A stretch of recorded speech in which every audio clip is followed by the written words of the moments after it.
Assalamualaikum warahmatullahi wabarakatuh. Nama saya Ramadhani Fitria. Di sini saya akan menjawab soal ujian. Soal yang pertama yaitu buatkan orasi kampanye yang menyuarakan pelestarian hewan berikut. Boleh pilih salah satu: ikan hiu, penyu, ikan pari, dan dugong. Jawabannya, saya akan berbicara tentang pelestarian salah satu makhluk laut yang sangat penting, yaitu penyu. Hewan langka di Indonesia semakin lama kian bertambah. Pertambahan ini disebabkan oleh beberapa faktor, mulai dari faktor lingkungan dan juga manusia, yang menyebabkan hewan semakin lama semakin terancam punah. Dalam klasifikasi dunia satwa, kura-kura dan penyu termasuk dalam kelas Reptilia dan ordo Testudinata. Dalam orde ini terdapat dua keluarga penyu yang dilindungi, yaitu Selonidae dan Dermoselidae. Faktor manusia yaitu memburu untuk dijual, seperti contohnya telur penyu untuk dimakan. Telur penyu hasil buruan dijual dan sebagian dikonsumsi sendiri. Harga telur penyu sekitaran 4.000 sampai 6.000 per butir. Sekali memburu, mereka bisa mendapatkan 200 sampai 300 telur. Dari sini kita bisa melihat bahwa perburuan selama bertahun-tahun membuat populasi penyu menyusut.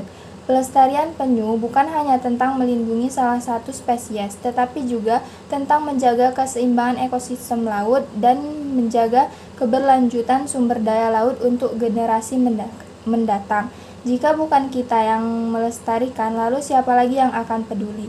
Minimnya perhatian masyarakat pada hewan langka bisa jadi rendahnya kesadaran mereka akan pentingnya melestarikan kekayaan alam sebagai generasi muda. Mari kita melindungi hewan-hewan langka seperti penyu tersebut. Soal nomor 2, buat orasi kampanye yang menyuarakan perlu penegakan hukum terhadap nelayan yang menggunakan alat tangkap yang berbahaya bagi lingkungan. Jawabannya, pentingnya penegakan hukum terhadap nelayan yang menggunakan alat tangkap yang berbahaya bagi lingkungan. Negara Indonesia ini merupakan negara dengan berbagai macam ekosistem laut, yang dimana kita juga mempunyai hukum agar tidak sembarangan menggunakan alat tangkap sehingga dapat merusak ekosistem laut kita.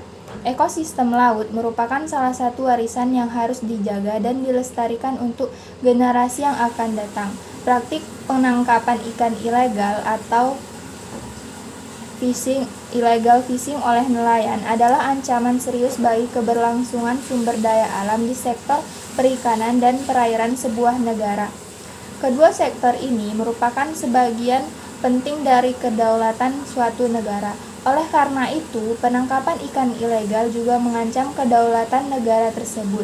Diketahui dalam pasal 85 dalam Undang-Undang tentang Perikanan tersebut disebutkan, setiap orang yang dengan sengaja memiliki, menguasai, membawa, dan atau menggunakan alat penangkapan ikan dan atau alat bantu penangkapan ikan yang mengganggu dan merusak keberlanjutan sumber daya ikan di kapal penangkapan ikan di wilayah pengelolaan perikanan negara Republik Indonesia sebagaimana dimaksud dalam pasal 9 pidana dengan pidana penjara paling lama 5 tahun dan denda paling banyak 2 miliar. Selain melakukan penangkapan ikan yang ramah lingkungan, nelayan juga diharapkan ikut menjaga dan mengawasi sumber daya alam tersebut. Soal nomor 3, jika Anda berada di depan Presiden yang sedang meminta pendapat Anda terkait program konservasi perikanan, program konkret apa yang akan Anda tawarkan? Terima kasih telah memberikan kesempatan untuk saya memberikan pendapat terkait program konservasi perikanan. Saya sangat memprihatinkan keberlanjutan sumber daya perikanan kita dan ingin berbagi program konkret yang dapat membantu menjaga keberlanjutan perikanan kita, yaitu konservasi pengelolaan perikanan. Program pengelolaan ini dimaksudkan untuk mengelola sumber daya alam yang ada di kawasan konservasi. Seperti di kawasan laut, program pengelolaan bisa dilakukan dengan kegiatan ekoturisme. Kegiatan ini mengelola resiko dan tekanan dari aktivitas nelayan mencari ikan. Program konservasi pengelolaan perikanan yang efektif juga harus melibatkan partisipasi aktif masyarakat dan nelayan. Saya akan mendorong pendekatan berbasis komunitas yang melibatkan nelayan dalam pengambilan keputusan terkait pengelolaan sumber daya perikanan. Konservasi pengelolaan perikanan bertujuan agar masyarakat dapat memanfaatkan sumber daya alam sekitarnya secara optimal dan tanpa merusak alam.